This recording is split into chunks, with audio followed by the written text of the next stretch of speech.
memprihatinkan dengan PSBB ini. Apalagi ini dilakukan dengan jilid ketiga. Perlu diketahui di sini bahwa banyak anggota kami yang dirumahkan oleh perusahaan dan tidak mendapat gaji. Kemudian dia banyak yang kos, harus bayar kos-kosan. Bagaimana mungkin bisa bayar kos-kosan sementara dia tidak mendapatkan upah. Sehingga ketika dia mau mudik atau pulang kampung, di daerahnya ditolak. Saat ini beberapa anggota kami keleleran, sehingga kami sebagai pengurus memberikan sedikit bantuan kepada mereka. Karena pemerintah maupun perusahaan tidak memberikan khususnya kepada kaum buruh yang ada pada kos-kosan. Itu karena yang diberikan adalah yang berKTP Surabaya, Sidoarjo atau Gresik. Tapi untuk yang di pekerja ini sangat memprihatinkan. Banyak yang akhirnya tidur di rumah temannya dan lain-lain yang seperti itu. Ada perhatian dari Disnaker enggak yang di PHK yang dirumahkan itu? Sama sekali tidak ada, kecuali mereka yang di PHK baru didaftarkan ke prakerja. Tapi itu pun masih menunggu proses.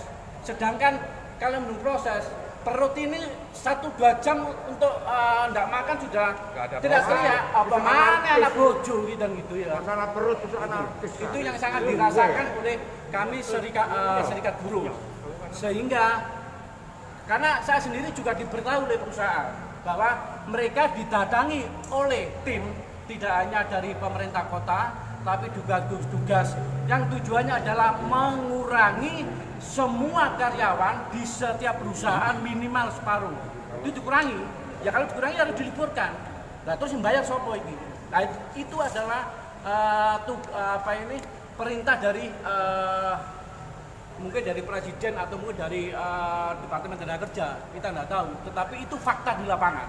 Sehingga banyak kaum buruh yang keleleran, wis gak sok boleh, nek kene gak sok ngekos, akhirnya turun nang kanca-kancane. Itu banyak, Pak. Itu fakta.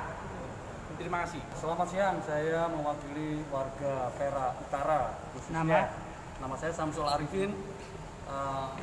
Saya mohon dengan hormat kepada jajaran terkait atau pemerintah Kota Surabaya.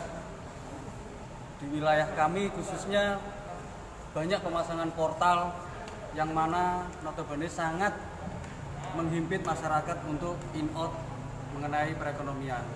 Saya mohon dengan hormat kepada anggota Dewan, khususnya Pak Adi, terkait mekanisme ataupun dasar pemasangan portal itu bagaimana.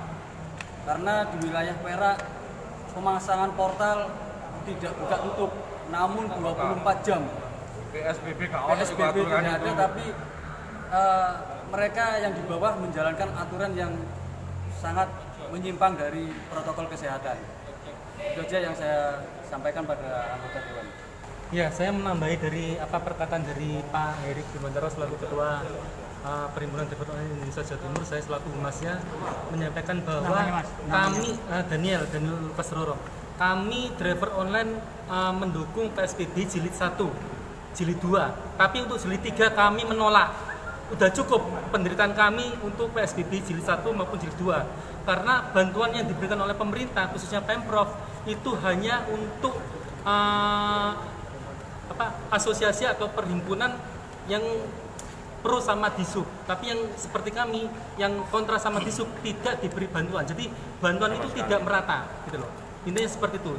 Terus yang kedua, mengenai pemasangan portal-portal itu juga sangat mengganggu teman-teman driver online untuk melaksanakan tugasnya.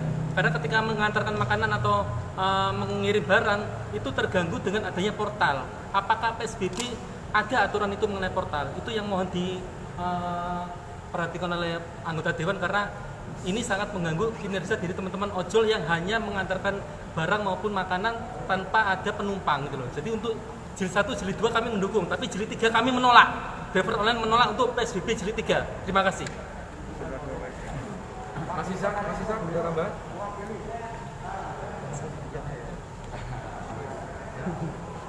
Baik, Mas Adi, ada datanya 281.000 siswa. Kurang keras, Pak. Yang keras. Buka Mas. Lepas. Ya, sip. Data di catatan saya ada 281.000 siswa Surabaya yang Ini Mas Isa Ansori Dewan Pendidikan. kehilangan haknya untuk belajar. Nah, sementara satu sisi pemerintah tidak menyiapkan orang tua untuk mendampingi putra-putrinya belajar. Nah, PSBB 1, PSBB 2 itu barangkali masih bisa kita terima ya, sebagai sebuah kepatuhan. Tapi di PSBB 3 itu kita melihat tidak ada kurva yang menurun, sehingga kemudian pemberlakuan PSBB 3 ini menjadi tidak efektif. Sehingga menurut saya harus ada jalan tengah yang disebut Pak Presiden sebagai new normal.